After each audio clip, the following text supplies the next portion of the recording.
And then hopefully ego will dissolve and dissipate, and you see what was prior to ego. But that will never happen as long as ego is not challenged.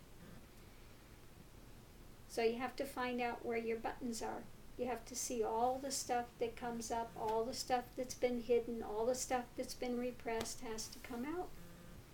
And one has to sit through it. Okay? So we're not here to give you fantasy stories about the heavenly realms, and if you do X amount of seva, you're going to gain the heavenly realms, and this and that. Not to say seva is not a great thing. You should always be doing some sort of seva in your workday world, or dealing with compassion with people, understanding that they're coming out of ignorance. They don't know. Okay? And deal with that is the way that you can. Did any of the sadhakas have anything to say on these things about paths they've been in, or spiritual endeavors, or misbegotten notions, or whatever that has anything to do with this topic?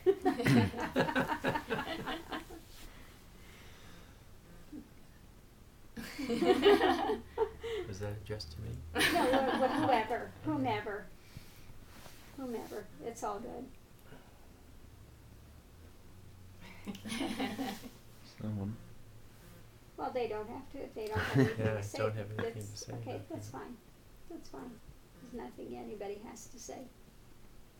Well, definitely that,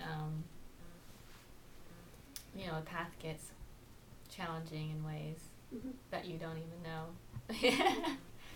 But then once you see it's it's for your own benefit, it really changes. Like, almost want you to keep challenging my ego and breaking it down, and then when you do it, it's like, oh, whoa. Hold it. That's what that meant. But then once you really get going with the practices, you get beyond that, or you just see it as something passing, and that it's all ultimately for your own benefit. It just really changes how you feel about these challenges that come up. Right. So that's right. what's coming up for me. And different gurus have different ways of working. There was one, and I can't remember his name, he was from southern India, and he didn't give any talks, no satsang, nothing, only just work. And the people that came to him, that was it. He would give them jobs to do. There was no back talking. There was no saying, Swami, no, I can't do this. It was that. You had to leave your home, stay where he was at. You were not allowed to leave. Everything you had to get permission for. And it was just work, back-breaking work. And you had to keep your mouth shut. You were not allowed to speak out. So that will wear away ego. If you're just told you're going to do this, you're going to do that, you're going to do this, there's no back talk, don't tell me how you don't think you can do it, there is nothing you can open your mouth to say, you just go do it. And you want to fight back, you want to argue, but you can't, you got to keep your mouth shut. So that's just really cranking, the mind play is just cranking on it. But eventually you have to surrender. Like Sushan. Like Sushan, yeah. And it can be very intense, because here you're not even getting satsang to hold to. There's nothing there to hold to. Mm-hmm. It was just back-breaking work. Just that the only thing was yes Guruji, no Guruji. That was it. Don't talk unless you're spoken with, and you just do the work. That would be tough. But it can definitely work to wear away ego. What was the one, the Buddhist one, where the guy had done black magic? Oh, Milarepa? Milarepa, yeah. And he wanted to go to the Guru, and the Guru made him build a house. And said, well, I don't want it there. You got to tear it all down and then move it over here, stone by stone. And then he made him move it again. Because he had so much karma to work off. So he gave him absolutely back-breaking work and didn't give him any practices, nothing, until he had absolutely proved that he really wanted it. Yeah. So there are many ways that different gurus work in order to challenge ego. Can you imagine if we were doing something like here? I want you to build me a house over there, and you have to go take the rocks from the river, 3 miles away. Abuse, oh my God, there'd be such a mess. Well, we can't do that in this country.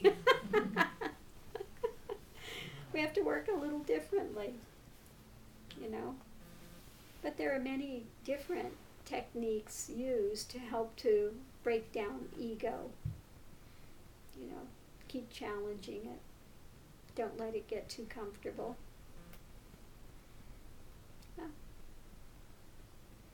Because everybody has to walk the inner path for themselves, and you have to find out what's there and what's not there.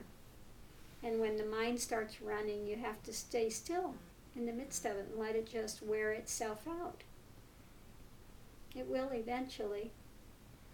May take a while. This is why you're given mantras, etc., where you put your attention and focus on rather than the revolving thoughts and drama that's wanting to go, and storylines. Rather than gauging the storyline, you go back to the mantra. So you shouldn't be just parroting the mantra and listening to the storylines. That's a little backwards. We're going to put the attention fully in the mantra, and the other is like, background noise. So the mantra should be prominent and the rest background noise rather than the other way. Because parroting the mantra isn't going to help.